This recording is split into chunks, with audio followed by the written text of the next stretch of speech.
مسموع؟ مسموع. نظام التمييز العنصري بالأرض الموعودة سقط. حضرتك كتبت هذا الشيء بمنشور. هل قد مأكد من اندثار الكيان؟ شو كيان ما كيان؟ أنا عم بحكي عن مملكة سليمان الأولى. وين أخذتني؟ بمملكة سليمان الأولى صار في تناحر قبلي عنصري ما أدى إلى انفصال إلى قسمين: مملكة إسرائيل الشمالية ومملكة يهودا الجنوبية. أنا افتكرتك عم تحكينا عن الوضع هلأ. الله يخليك، ما تعمل لي إسقاطاتك من الأول، عم لك بشيلها. ماشي طيب، لكن الصراحة هي ضعفت القدرة الدفاعية عندهم، فصار الشمال لقمة سائغة للأعداء. لقمة سائغة قدام مين؟ يعني الإيرانيين ولا اللبنانيين؟ الله يخليك ما تفوتني بإسقاطاتك. مين جاب سيرة إيرانيين واللبنانيين؟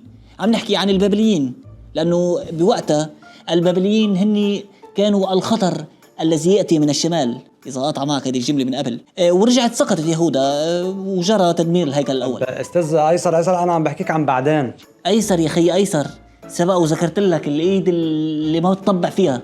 وبعدين شو هيدي أستاذ؟ منسق تاريخ، الله يخليك. حضرة المنسق أيسر، أنا عن قصدي عن الكيان الأجدد، هل هو سقط؟ طبعا، والسبب هني المتطرفين. يعني اللي قصدك اليمين، حزب الليكود. يمين مع مين عم تحكي خي؟ أنا قلت لك ما تفوتني بمتاهاتك، الله يخليك. أنا عم بحكيك عن المملكة الثانية، أنت قلت لي المملكة الأجدد، أنا قلت الأول، الأجدد هي الثانية، بما يسمى بوقتها الحشمونيين.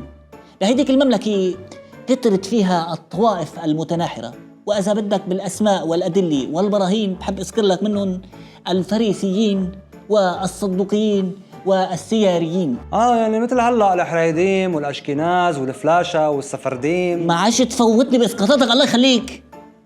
بس إنه هيك شيء صح، مثلهم. وهالمملكة سقطت على ايد المتطرفين؟ ايه مزبوط، لما صارت بسن الشيخوخة، أي بعمر 80 سنة بالضبط، سقطت مثل اختها المملكة الأولى.